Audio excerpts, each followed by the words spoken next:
It's really, really great. We discussed your story and how you kind of came to be because you're a woman and Ace was not. Absolutely. Well, I don't think any hardware stores say, yeah, we want a chick running a hardware, because you just don't think it. I mean, like I say, I was thinking shoes or clothes or something, but hardware. What you think about it is really brilliant. If you live in an urban community and you need to get something quickly, either go to CVS, and I've gone to CVS sometimes looking for like nails or a hammer or something. People do all the time. Like, but a hardware store, because if you're living here, you've got stuff you've got to do and you want to fix it yourself, that's really very smart. Yeah. So the joke was that our light bulbs were always burned out, so we lived in the dark. Our pictures were still on the floor when we moved into our new condo, and our toilet was always running because the closest hardware store was too far away for us to get to. And so we decided that, well, I guess I decided randomly that I was going to be the one to fix that. I don't know why. And the challenge with a hardware store, unlike maybe a shoe store or a clothing store, is the absolute quantity of items that you have, regardless of whether or not you know what anything is. And I still don't know what all of the items are, to be honest, because there are so many. The average local hardware store actually has more products than Home Depot and Lowe's.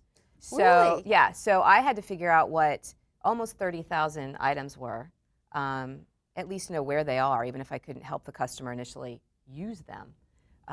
It would have been a lot easier to carry dresses in size 4 through whatever and shoes in size 2 through whatever, and it would have been easier. I think the hardware is really actually very cool. I mean, you can do cool stuff with hardware. I don't ever use it what it's intended for, but you know, I think you can do cool stuff with hardware. Art and jewelry and... So, why were you thinking franchise? I mean, what brought the idea of franchise? You know, and there are great opportunities of franchise, but why franchise?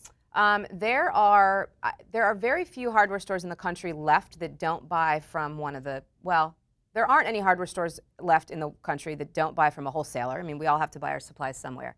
And the co-ops are set up a little like a franchise, but very, very different once you sort of and you're a delve co-op. in. And we're a co-op. Okay, so it's different than a traditional franchise. Yes, How so? So the couple things that I typically tell my employees, you apply to be a member, and so we are approved as a member of the co-op. Each store we open, it has a new membership agreement, and we buy stock in the co-op itself. So we actually own, those of us that are members of the co-op, and there are about 4,200 Ace stores nationally right now, we own a piece of Ace Hardware Corporation. Ace started 85 years ago by 2 guys who essentially realized that if they went to a supplier together, they would get better prices. So I always tell my staff, if I went to Black & Decker and I wanted to buy drills, they're going to give me one price as Gina Schaefer. If I went as Home Depot, they're going to get a much better price because they can buy so many more drills than I can. So Ace collectively pulls all of the members' money and says, we want to buy drills, so they get a better price. And then they house them for us. At the end of the year, like the Discover card, I get a dividend from Ace based on how much I buy from them. So those are 2 key differences. So if you go to McDonald's, you buy a hamburger, that owner gives a piece of that prize, a piece of that money to the franchisor. Ace actually pays us back as a reward for buying more stuff from them as their wholesaler. So that's kind of a interesting. Yeah, it's an interesting concept. Not super easy to get your mind around because you're kind of used to the franchise model, but I think that's really fascinating. It really is truly ownership. It is. It is. Really it's like a garden co-op, a grocery co-op, a housing co-op, a fishery. We all own a piece of it, and so it's in our best interest to make sure that it grows and succeeds. That's really interesting. Well, when you first came up, when you shared the story with me, how you got approved, because I think you got the little darling talk, you know, young lady, you don't know what you're doing and why you're here. Share a little bit about that and how you proceeded to actually get them to back you as a co-op owner. How I tricked them into it, I guess. Yes, she did. Well, so good. So I saw the house, the building on P Street that I really wanted, that's owned by Jim Abdo, and the typical hardware store is in the suburbs, has a large parking lot, not large, but bigger than any place in the city. Parking lot, wide, great storefront, high ceilings, beautiful signage. I picked a building that was 20 feet wide, 100 feet deep, 3 stories high, no elevator, and on an alley, an unattractive alley. Sounds like a perfect location. Beautiful, to me. Right? Yeah. Why wouldn't you put a hardware store there? So I found this space, and Ace had responded. They were willing to grow. They had a new business guy in the region who thought that urban was the way to go. He was way ahead of his time. So he proceeded to walk us through the process, the application. We went to the SBA. We were able to get the loan that we needed to open the business. Jim Abdo was super gracious in helping us do the build out and amortize it so it wasn't expensive. And little did I know Ace was going to say no. And I didn't want them to say no, and the new business guy didn't want them to say no. So he said, sign the lease. Well, I didn't know better. I mean, he didn't tell me that they were going to say no. He knew that they weren't thinking that this chick in downtown Washington, D.C. in this 3-story, 20-foot wide building was ever going to be successful. And of course, if you don't live in the city, you don't understand the neighborhoods. And people who didn't live in Logan Circle really didn't understand Logan Circle. I mean, people in other parts of D.C. didn't understand what was going on in Logan Circle. But if you lived there, you really felt it and you really wanted to be part of it. So he had to sign the lease, which was a 10-year multi-million-dollar lease or 10-year million-dollar lease. And then, which, you know, in hindsight was really bad. He was fired. It was bad business judgment on his part. So they had to let us in. They had to give us a membership. So they called and said, we're having a meeting. Bring your husband. Yeah. Mark still had a job at the time. You have testosterone in the room. Yeah. Mark's dream was not to own a hardware store in downtown Logan Circle, but I brought my husband and we brought our check for membership and we signed up and the rest was history. Isn't that incredible? I mean, sometimes, now I'm going to sign a lease for multi-million dollars. Honey, it's a good idea. You know? None of it was a good idea. I mean, you think about it, and everybody should have thought we were crazy. And Ace was right to think we were crazy, but it worked. You know, I think that's really great. So you've gone on now to own 7. 7. So in the urban, is that business continuing to grow? Is this a thriving marketplace? Do you see it continuing to expand? I mean, with people doing more do-it-yourself projects and needing that kind of thing in the urban environment? Where do you see the greatest opportunity for growth right now? Well, 2 things, I guess. You talk a lot about us being time-starved. And so even if we're not doing it ourselves, we're paying someone to do it for us. And those men or women have to buy stuff somewhere. And it's very convenient for them to run into a quick neighborhood local store and get it. It's like going to the grocery store and getting milk in the back of the store. You can go to Wegmans and you can spend all day, and it's wonderful. And it could take you a half an hour to get back to the milk and get back to your car in the massive parking lot, or you can run into 7-Eleven and grab it and you're done, right? Saves you time. So really that's the marketplace that we try to play in. It's the convenience hardware store market. Run in, get something quickly, have someone be nice to you, and leave. So I think that there's a lot of opportunity in our time-starved economy. I also think, well, I don't think, I know, ACE recently commissioned a study to talk about, or to research where our real key opportunities for growth are. Because just like lots of industries have imploded, I mean, where can you find a local bookstore or a local toy store, a local bike store? They're very, very difficult to find because of just the nature of retail these days. So we know that hardware could be next, and that's always a very scary proposition for us. So the study really proved that the areas for opportunity right now are either in rural or urban markets, not the suburbs. So what that's done on a corporate level is really allowed us to refocus, and I say us because I serve on the ACE corporate board, refocus our efforts and resources to find new investors and new entrepreneurs in the middle of South Dakota or the middle of wherever, and then find people crazy enough to open in the middle of the city in buildings that are 20 feet wide. I think actually, if you think about it, it's a great concept. Everybody has to have a hammer. Yes. You got to have a screwdriver. You know, there's certain basics you need to have, and I would much prefer to go in to something local and convenient than getting my. If you're in the city, you have to go rent a car, get a zip car, or take Metro and hope to get to a hardware store, and then you got to schlep it all back. Right. So I mean, that's kind of, I think you buy smaller quantities and you buy what you need as you need it. And there's really great value in living in a city. I think just the excitement. Walk there, sure. Yeah, Absolutely. Yeah. So how many women co-op owners are there now inside ACE? Do you know? Well, a lot of the owners are husband and wife teams, so it's really hard to quantify. I think started specifically by women, I know of 5, and I'm sure there are more than 5 of us, but I do know of 5. In fact, there's another woman who just opened in Washington, D.C. So technically a competitor, but she trained in one of my stores, and she is wonderful, and I wish her all the luck.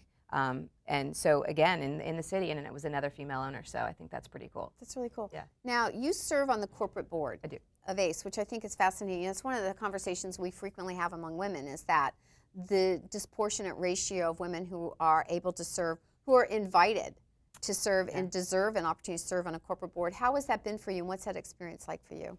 I'm just starting my second 3rd-year term, so there's 3 3-year terms on our corporate board. We have 9 members, and all but 2 of us are members of the co-op, and so we're owners, store owners, and then the other 2 are outside gentlemen who act as advisors, and I'm the 3rd woman to be invited to join the board in 85 years, which is, of course, is very flattering. The 2nd woman is rolling off this month, and so I'm really frustrated. I'm going to be the only one. It's very sad.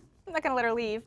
But anyway, it's a challenge. It's been interesting. I think anyone who has the opportunity to serve on the corporate board is really fortunate and should definitely take advantage of it, just because it's a whole other world. It's very different than serving on a nonprofit board. In a ways, it's a lot more serious. There's a lot more commitment. There's, you don't book a trip when you have a corporate board meeting.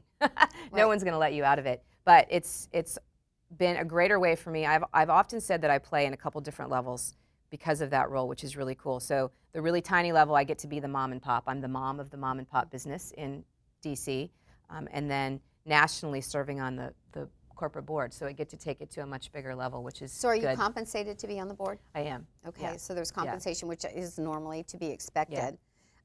There's fiduciary responsibility that comes along with it. There are, yeah. There's also potential to be sued, you know, but so there's a huge, huge responsibility. But I would like to see more women. I know very few women who've been invited, and I'd like to see that number shift.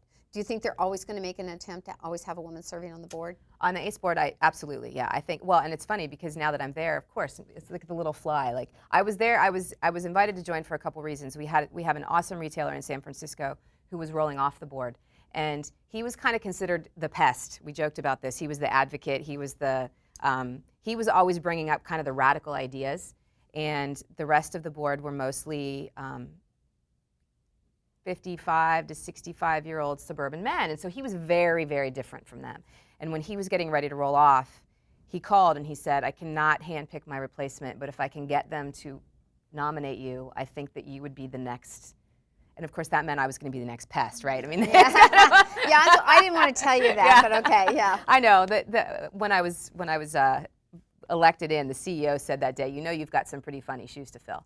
So it was both good and bad. I was chosen for kind of a funny reason, but they really need people who shake things up. And so I think they will always try and have someone now from an urban market, and I know that they will always try to maintain a male-female ratio if they can, which will be very offset now. But I think it's important. I think this is a lot about a corporate's commitment to recognizing diversity. We say it, but we have to act upon it.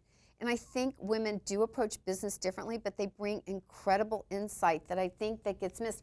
I think women bring texture to a problem or an opportunity which is not, it's the way we're built. I mean, we're built to see this world in this very textural place, this emotional place, and that's a value to a company. So if you have a corporation, you're watching this right now, you really look at your numbers and see if you have women on the board. They'll bring something to your environment that you probably will not get in any other place, and I think it's invaluable.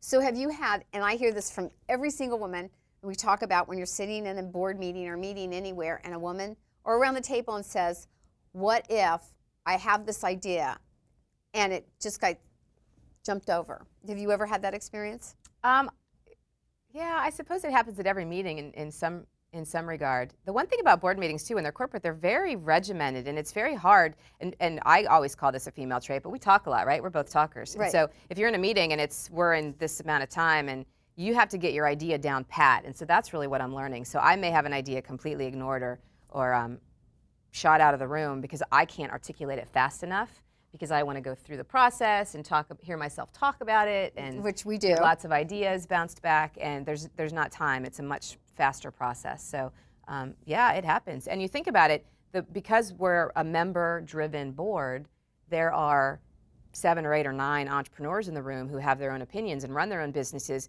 varying degrees of size. So single store owner up to a multi-store owner. I think the largest chain right now on our board is someone who owns 10 locations spread out over Florida. And so very different than my experience owning 7 in the city, because I can get to most of mine much more quickly than he can, and different clientele, and he sells tractors, for goodness sake. I'm going to sell a tractor in the city. It's very different. So yeah. But, it's really interesting. I will share with you one thing that a friend of mine shared. And I can't remember who shared it. I wish I could because it was really great. But she shared that often, like she'll have an idea and it's totally disregarded.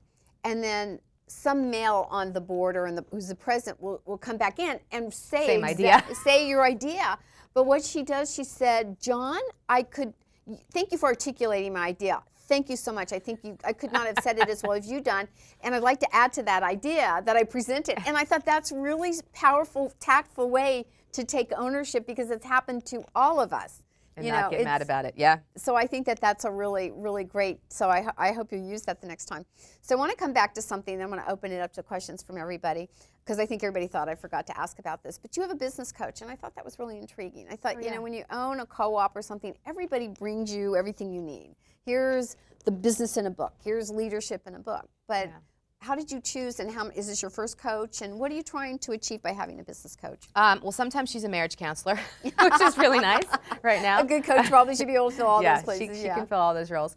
We hired, Linda is her name, we hired our business coach because we have somewhat of an up or out policy at our company, and all of my managers and back office staff, which are support staff, started out as sales associates in our company and have been promoted through the ranks, and we want everyone to continue to grow. So I don't know if my managers want to work for a mom and pop hardware store the rest of their lives, and so we realized that we were doing them a disservice by not giving them more leadership opportunities. So I get to travel to trade shows, and I get to do great things like, you know, coming here and meeting all of you. They don't necessarily get to have that interaction. So we hired the business coach initially for all of our managers, our assistant managers, and our back office staff. And I think that's about 15 people roughly. And so we're trying to build this really great culture. We have people and management teams in 2 cities, and so we need to bridge that gap. And so we transferred some of the folks here to there so that the culture that they sort of had ingrained here went to there. And you know, it all sounds like this great utopia when you talk about it, but you have to work at it. So we hired the business coach to do 2 things. 1, help us strengthen our culture and make sure that everyone gets it and it pervades down through. And then 2, make sure that if those managers move on, they're taking all kinds of really great things with them. So they may be a good employee for us, they may be a great employee for the next person they go to work for, or start their own business if that's what they choose to do. So what the byproduct of that, though, for Mark and I, was that, wow, we really need a business coach too.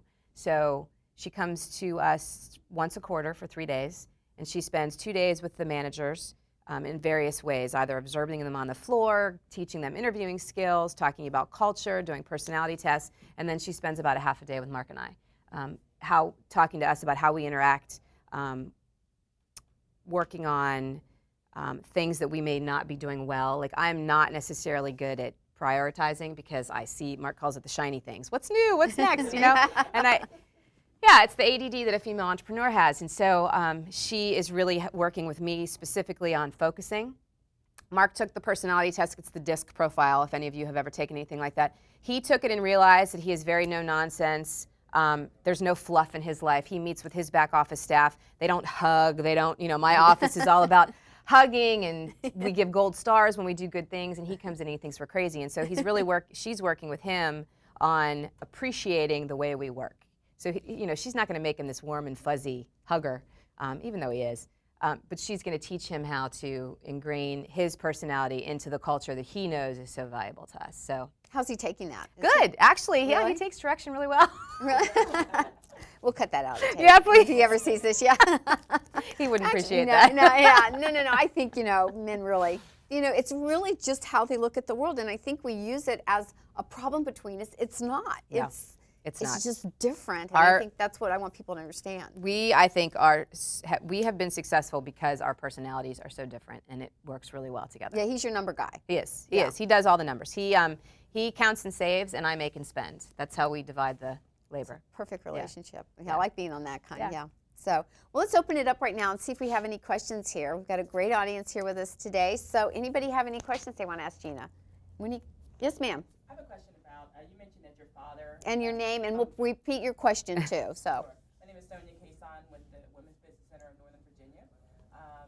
So my question to you is, you mentioned that your father made items and you were able to put it in the store. If I was a small business that made some type of little widget, some type of item, is that a possibility that you can allow the community to put items in your store? That's a great question. So the question is, you know, we were speaking earlier about the fact that your father is making these great cutting boards from wood, and you're able to sell them in your stores. Are you allowed to do that? Are you allowed to bring other products into your stores that you believe are of value to your clients? Yeah, actually, the nice thing about being a member of a co-op is there's a lot of flexibility in what we can sell. So there are core items that ACE says you have to have flappers, and you have to have this particular picture hanger and this particular X, Y, and Z. But outside of that framework, depending on how much square footage you have, we can sell anything we want. So our Glover Park store, for example, there are a lot more children that live in the Glover Park neighborhood. So when we realized that, we started bringing in kids' gardening gloves and gardening toys and just things that we didn't sell in Logan Circle because there weren't that many children in Logan Circle. So we have a lot of flexibility.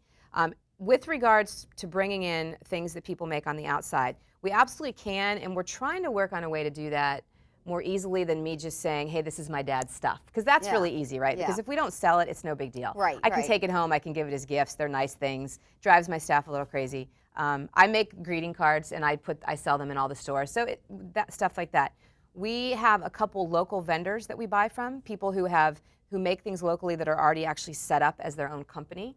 There's a pet company, for example, that sells pet toys, and we sell their things because there's an awesome movement going on in the country now for shopping local and thinking local, and so we really do as much as we can to buy into that. If you, for example, made something right now to have individual people come in and ask us to sell their product, it's way too overwhelming. What we have been talking about, my marketing team, is figuring out a way to come up with an internal marketplace or an internal day where people who do things like that can come in and the outside world can experience your products. Yeah. That's a so that great is something idea. that we have in the works. Do you also have online? Can people order from you from online? Like if if I say, well, Gina's my friend, I want to give her my business, can I order from you online? Yes, in a roundabout way. AceHardware.com is operated by Ace Hardware Corporation, and a percentage of that sale comes back to the local store. So we actually have a lot of customers who buy online and have things shipped to our location because they work downtown. And it's easier for them to pick up something on their lunch break than to drive to a big box on the weekend. And so you can designate that you want it to come to my store, and then I get a percentage of that sale. Oh, that's interesting. Yeah. Okay, Yeah. that's a really interesting. That was a great question. Thank you, Sonia. Really appreciate it. Who else has a question? Yes, ma'am. Lori Seitz with Zen Rabbit. How did you market when you first started? How does Ace Hardware help you with the marketing, or how did you do that in your? And I'll repeat the question. So the question was, when you opened your first store, because you had a little bit of internal marketing experience, but how did you market out? Does Ace Hardware provide, as a co-op owner, the marketing path or tool, or how did you go about doing that? As a member of the co-op, we pay a national advertising fee every year. It's fairly nominal, actually, in the grand scheme of things, but that goes to more of a national advertising budget. And ironically, just because it's been my mission to make Ace crazy, I think, we refused to do anything they wanted us to. We were a little naive in hindsight, but it's very expensive to advertise in Washington, D.C., so we immediately had to, the traditional advertising we immediately had to sort of forego because we couldn't afford it. And that was sort of, that was pre-social media. We didn't have a lot of that. We did a lot of outreach with community organizations. Again, we were in a neighborhood that had really strong business associations, community associations, neighborhoods, every association imaginable. Not actually a business one at the time because there weren't enough businesses. That formed a little bit later. We did a lot of grassroots stuff, having people, letting the community associations host events in our store, giving them private tours, giving them lessons on things, letting them bring folks in, going to their meetings and presenting.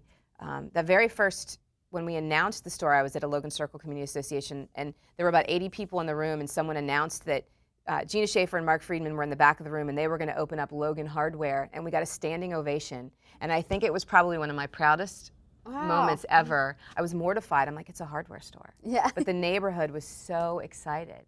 So we did a lot of word of mouth, and we continued that way. And now I have someone internally who focuses a lot on community events and social marketing. Again, to keep those costs down. We still don't do traditional advertising, which would be nice to do, but we do a lot of charitable events, and I think that she does a great job with our website and outreach. And now when we open up new stores, we have what's called a founding members program, and we try to get people involved before we even open the door. We'll send, for the last store, for example, our Tacoma Park location, every 2 weeks we would send an update. This is where we are. This is what the build out looks like. Oh my gosh, the shelves came. Everything that we thought was important to us as a next step. We got the neighborhood involved in, and by the time we opened, we had, I think, about 500 emails of people who had just seen the picture in the window and said, yeah, I want to be a founding member.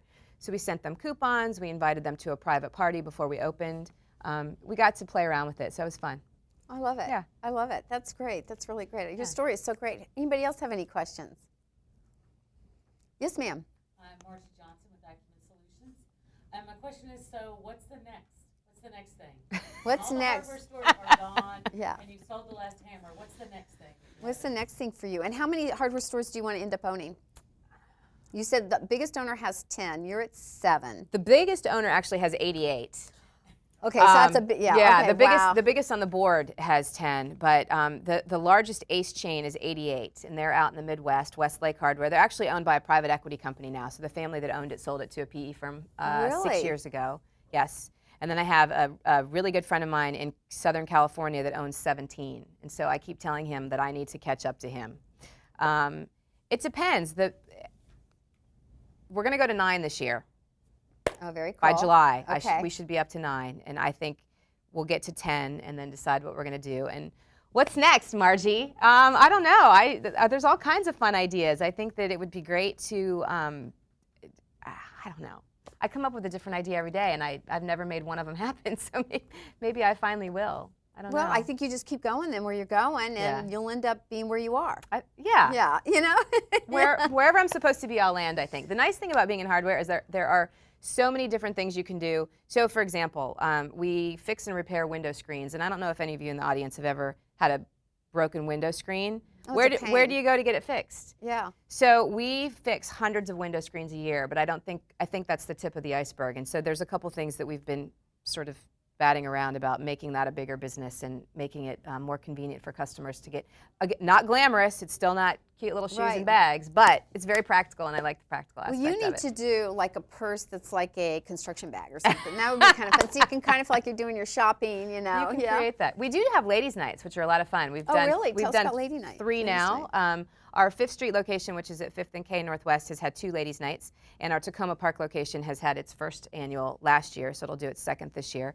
We had between 200 and 275 ladies come, a couple men, mostly ladies, and we had just awesome vendor prizes and gift bags that we gave away and product demonstrations. We had some vendors come and actually hand things out and talk about things. So, for example, one of our paint vendors came and talked about choosing the right colors and how do you paint and the right techniques and having the right tools. I had some members of my staff do things like toilet repair and hanging pictures and basic questions that we get a lot of all the time.